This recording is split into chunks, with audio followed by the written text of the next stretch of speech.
Times news channel देखे आप सभी दर्शकों का बहुत बहुत स्वागत है। मैं हूं रमनदीप कौर। इस वक्त की बड़ी खबर आ रही है प्रयागराज से। क्या है पूरा मामला, देखने के लिए बने रहिए हमारे साथ। माफिया अतीक अहमद के साड़ू इमरान उसके भाई जीशान जानू की अवैध प्लॉटिंग पर चला पीडीए का बुलडोजर। पीडीए ने अतीक अहमद के करीबियों पर फिर से की अवैध प्लॉटिंग को लेकर बुलडोजर की कार्रवाई। पीडीए उपाध्यक्ष के निर्देश पर संयुक्त सचिव अजय कुमार द्वारा की गई कार्रवाई। अतीक अहमद के साड़ू इमरान उसके भाई जीशान द्वारा की गई अवैध प्लॉटिंग पर पीडीए ने बुलडोजर की कार्रवाई की। अतीक अहमद के साड़ू इमरान द्वारा अहमद सिटी बक्सी मोड़ा दामोपुर इलाके में कर रहा था अवैध प्लॉटिंग। पीडीए ने कार्रवाई करते हुए 20 बीघे में बसी अवैध प्लॉटिंग पर चलाया बुलडोजर, किया ध्वस्त। अतीक अहमद के छोटे बेटे अली पर पहला मुकदमा दर्ज कराने वाले जीशान उर्फ जानू अपने साथियों संग करैंदा में सैदपुर में 50 बीघे की कर रहा था अवैध प्लॉटिंग। सूचना मिलने पर पीडीए ने उसकी जांच पड़ताल कर बड़ी कार्रवाई करते हुए ध्वस्तीकरण की कार्रवाई की है। अतीक के साड़ू इमरान की प्लॉटिंग को भी किया ध्वस्त। बुलडोजर ने इमरान छोटे भाई जीशान उर्फ जानू की सैदपुर में हो रही अवैध प्लॉटिंग पर की बड़ी कार्रवाई। वहीं प्रयागराज विकास प्राधिकरण ने बड़ी कार्रवाई करते हुए दोनों अवैध प्लॉटिंग पर बुलडोजर की कार्रवाई करने के बाद जहां जीशान और जावेद जाफरी के कार्यालय को भी किया सील। बता दें, प्रयागराज में माफिया अतीक अहमद की हत्या के बाद पीडीए की ये बड़ी कार्रवाई अतीक के गुर्गों के खिलाफ जारी है और ऐसे में ध्वस्तीकरण की कार्रवाई की गई। बीजेपी पर निशाना साधते हुए वहीं ट्विटर को लेकर समाजवादी पार्टी के राष्ट्रीय अध्यक्ष जहां अखिलेश यादव ने बीजेपी पर निशाना साधा था और साथ ही उन्होंने बयान देते हुए कहा था कि जब भाजपा ट्विटर को कंट्रोल कर सकती है तो मीडिया के लिए क्या कहें। ऐसे में अब बीजेपी के राष्ट्रीय प्रवक्ता शाहनवाज हुसैन ने इस पर पलटवार किया और क्या कुछ कहा है, आइए दिखाते हैं आपको।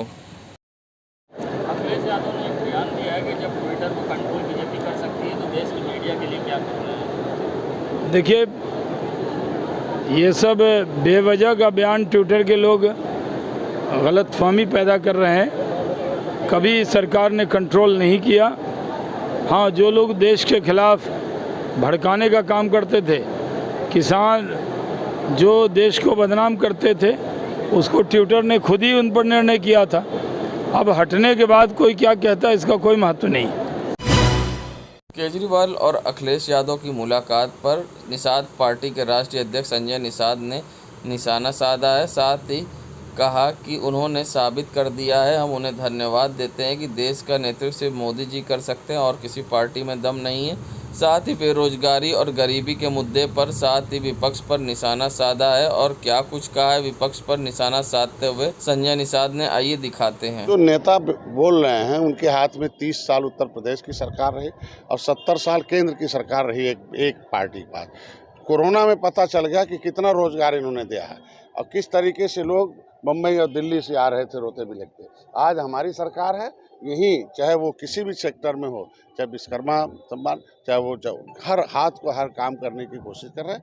हम लोग आज रोजगार दे रहे हैं। रोजगार का मतलब नौकरी, मतलब हर क्षेत्र में काम कर रहे हैं। वो जो बोल रहे हैं वो अपनी कमी को छुपाने के लिए बोल रहे हैं। केजरीवाल लगातार हमलावर हो रहे हैं, के लिए जगह जगह वो जा रहे हैं, किस तरह से देखते हैं, क्या कहिएगा। उन लोगों को तो हमने धन्यवाद दूंगा, मिले तो लड्डू खिलाएंगे, क्योंकि उन लोगों ने साबित कर दिया कि देश का नेतृत्व और कोई नहीं कर सकता, केवल मोदी कर सकती है, भारतीय जनता पार्टी कर सकती है। मतलब किसी के पास दम नहीं है, ये लोग बेदम लोग हैं और ये वही लोग हैं जो 85% खाने वाले लोग हैं और 15% पहुंचाने वाले लोग हैं और मोदी सीधे 100% पहुंचाने वाले हैं।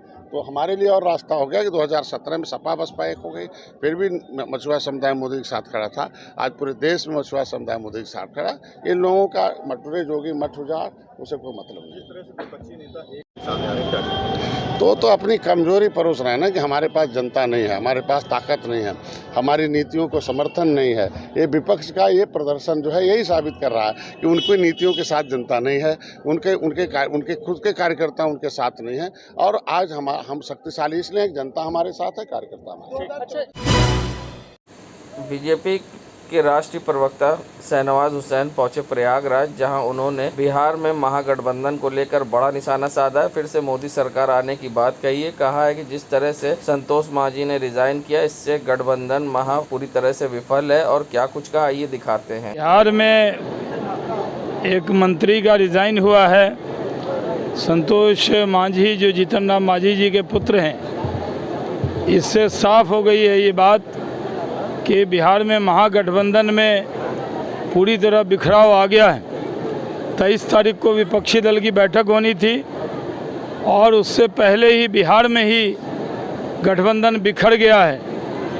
कोई कितना भी इकट्ठा हो जाए, अगले चुनाव में आएंगे तो मोदी जी ही, और विपक्षी दल की बैठक से पहले बिहार में ही तितर बितर हो गया है महागठबंधन।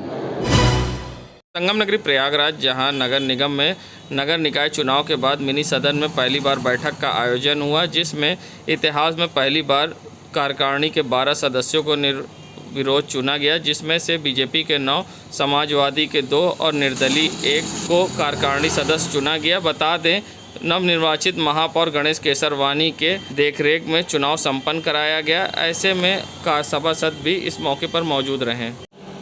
2022 में तो नगर निगम का चुनाव हुआ और गणेश केसरवानी की महापौर हुए। उनके साथ भारतीय जनता पार्टी के 56 सभासद निर्वाचित हुए। आज कार्यकारिणी के चुनाव के संबंध में आज पहली कार्यकारिणी की सदन में बैठक हुई, जिसमें 9 लोगों ने भारतीय जनता पार्टी से अधिकृत प्रत्याशी के रूप में अपना नामांकन किया।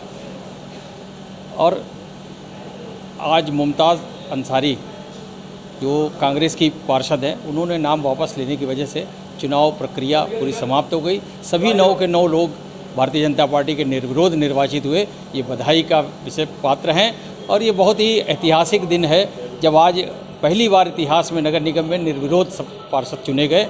गणेश केसरवानी जी को बधाई, भारतीय जनता पार्टी को बधाई और जीते हुए पार्षदों को भी बहुत बहुत बधाई। पवन श्रीवास्तव, नामित पार्षद, भारतीय जनता पार्टी, प्रयागराज। आप यहाँ पर निर्विरोध जीते हैं, क्या कहेंगे? आज भारतीय जनता पार्टी के निर्विरोध नीतियों की वजह से, प्रधानमंत्री नरेंद्र मोदी और योगी आदित्यनाथ की नीतियों की वजह से आज निर्विरोध चुनाव नगर निगम में पहली बार शायद इतिहास में कि निर्विरोध चुनाव हो गया। यह अगर कहें तो प्रयागराज के महापौर श्री गणेश केसरवानी की भी वही नीति जो भाजपा की थी वो लागू हुई और उस पर निर्विरोध चुने गए। अब आगे की कार्रवाई कार्यकारिणी की बैठक में प्रयागराज को और जितना सुंदर से सुंदर बना सकते हैं उसके लिए लक्ष्य बनेगा, कार्रवाई बढ़िया होगी। कुंभ की जितनी अच्छी तैयारी कर सकते हैं उसको हम बहुत अच्छी तरह से करेंगे। जब हमारा निर्विरोध चुनाव हुआ तो बहुत सामंजस्य के साथ योजना बनेगी और योजना में कार्य भी उसी सामंजस्य के साथ हमारा डिपार्टमेंट भी करेगा। धन्यवाद। नीरज गुप्ता, पार्षद। संगम नगरी प्रयागराज के शाहगंज थाना अंतर्गत रीडर रोड पर पुष्पराज सिनेमा की बिल्डिंग बिक जाने के बाद उसमें मल्टी स्टोरी मॉल बनाने के लिए करीब 40 फीट से ज़्यादा गहरी खुदाई की गई, जिसकी वजह से देर रात कल बड़ा हादसा होते टल गया। पुष्पराज सिनेमा की गहरी खुदाई के कारण बस्ती की तरफ 10 फीट ऊंची दीवार अंदर गड्ढे में गिर गई। भारी भरकम दीवार गिरने से अंदर मजदूरों में हड़कंप मच गया और सब सारी मशीनें छोड़कर भागे। उधर दीवार गिरने के बाद मिट्टी की कटान अब बस्ती की तरफ बढ़ गई है और बस्ती के लोगों में अब भय का माहौल है। घरों में रहने वाले लोग छोड़कर बाहर निकल आए और उनको डर है कि उनका मकान कहीं 40 फीट से ज़्यादा गहरे गड्ढे में ना गिर जाए। घटना की सूचना पाकर मौके पहुंची पुलिस जांच में जुट गई और वहीं पुलिस ने बैरिकेडिंग भी कर दी। संगम नगरी प्रयागराज के करैली थाना क्षेत्र में उस समय हड़कंप मच गया जब एसडीएम चौराहे पर एक ट्रांसफार्मर में आग लग गई। आग देखते ही देखते विकराल रूप धारण कर लिया। आग की तेज़ लपटें उठने लगीं और आसमान की तरफ तेज़ आग की लपटें उठती रहीं और ट्रांसफार्मर पूरी तरह से जल गया, जिससे कि विद्युत आपूर्ति भी बाधित हो गई। करैली के एसडीएम चौराहे पर जहां ट्रांसफार्मर जलता रहा और लोग खड़े होकर देखते रहे, वहीं काफ़ी देर तक ट्रांसफार्मर में आग लगी रही, जिसकी सूचना फायर ब्रिगेड को दी गई, मगर जब तक फायर ब्रिगेड आती ट्रांसफार्मर पूरी तरह से जल चुका था। ऐसे में बिजली आपूर्ति ठप हो गई। करैली में कई घंटे तक बिजली आपूर्ति बाधित रही, जिससे गर्मी में लोगों को परेशानी का सामना करना पड़ा। घटना एसडीएम चौराहे की है, जहां ट्रांसफार्मर में आग लगने से हड़कंप मच गया। देश दुनिया की खबरों के लिए world media times news channel को सब्सक्राइब करें।